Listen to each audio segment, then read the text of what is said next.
Finally, one more thought. The more things change, the more they stay the same. This week, we witnessed a grand tradition in U.S. politics. It is the presidential speech delivered to a joint session of Congress, usually called the State of the Union speech, but not when it's a new president and it comes a bit later on the calendar to give him a little time to settle into the job.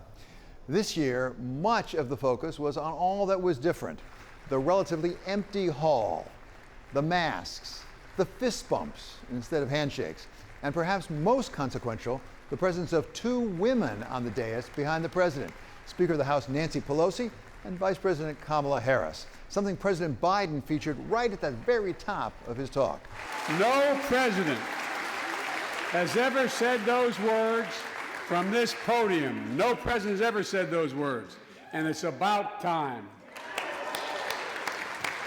Some would say that the president's speech itself went beyond what we normally hear, building on historic government action to support the economy already in his first 100 days. Mr. Biden doubled down, laying out another $4 trillion worth of programs. Throughout our history, if you think about it, public investment in infrastructure has literally transformed America. But for all that was new, there was so much that was familiar and welcome for the continuity that it signaled. The presidential motorcade making its way through the Washington night to a gleaming Capitol building. The sergeant at arms announcing the president. The ritual handing up of the copies of the speech to the speaker and the vice president. And of course, one side of the aisle repeatedly standing and applauding wildly, while the other side sat pretty much with arms crossed and sour faces.